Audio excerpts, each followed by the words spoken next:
hay ciertos deportes que pueden tener un mayor riesgo a una conmoción, entendiendo que la conmoción es un golpe que se da de lleno en la cabeza y que puede ocasionar algún tipo de secuela, ya sea neurológica, ¿sí?, o incluso de conducta, que a veces no lo tomamos muy en cuenta. ¿Y por qué mencionamos esto? Sobre todo en el fútbol americano, que es un deporte que está prácticamente de alto riesgo para lesiones craneales. Se ha visto o ha habido casos sobre los cambios de conducta en cuanto a una conmoción. Cuando vemos una conmoción, un golpe de cabeza, podemos entender que hay 3 niveles o 3 grados. Una conmoción leve, donde prácticamente se da el contacto y el jugador o el paciente momentáneamente se desconcierta, tiene dolor en la cabeza, pero puede continuar. Donde llegar a ser que se presente una conmoción moderada, ¿sí?, donde el jugador queda desconcertado o hay una pérdida leve del conocimiento sin que sea total, que vemos al jugador o al paciente confuso, toda conmoción moderada. Lo ideal es retirarlo de la competencia.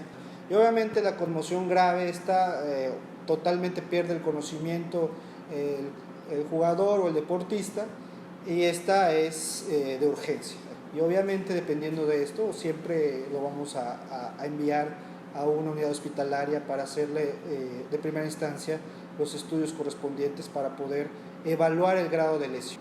En todas, ya sea leve, moderada o grave, todas las conmociones, tiene que haber una revaloración, ya sea 24 o 48 horas después. Que si tuvo alguna pérdida o blackout, que le decimos, una pérdida de tiempo que no puede explicar el jugador o el paciente, ya son datos que nos indican que aparentemente una conmoción que fue leve puede tener alguna consecuencia. ¿Qué ha hecho el deporte para prevenir? Generalmente todos los deportes, en su inherencia, sobre todo de alta competencia, tienen riesgos de lesiones. No podemos tener un 0% de riesgo de lesión, siempre va a haber un riesgo de lesión, pero podemos irlo disminuyendo. Por ejemplo, el fútbol americano ha modificado los cascos que utilizan o el equipo de protección que utiliza el jugador, y en este caso la NFL, que es prácticamente el ejemplo a seguir o el modelo, el estándar de oro del fútbol americano, tiene seguimientos muy puntuales por médicos del deporte, médicos neurólogos, neurocirujanos, de determinados jugadores que ellos consideren que tienen un mayor grado de lesiones. Por ejemplo, hablamos de un defensivo, un linebacker, estos que reciben el golpe directo, entonces están sujetos a vigilancia. Era algo que no se hacía previamente, ¿sí?, porque creían que el casco que contaban con eso bastaba,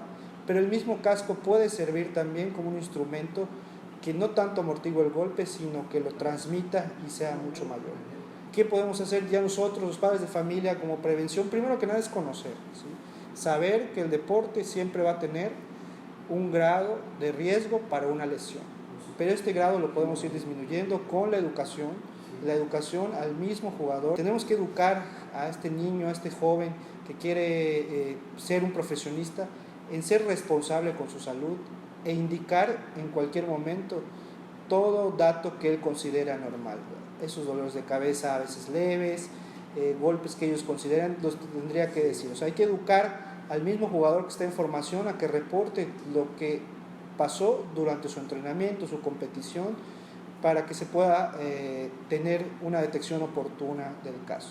Otra cosa que tienen que saber, utilizar siempre el equipo de protección dependiendo del juego al que se está practicando. Lo más importante para la prevención es la educación que le podamos dar al jugador sobre los signos de alarma, ¿sí?, sobre las medidas de protección y los reglamentos que imperan en algún deporte determinado, que en todos hay reglamentos específicos y es necesario conocerlos.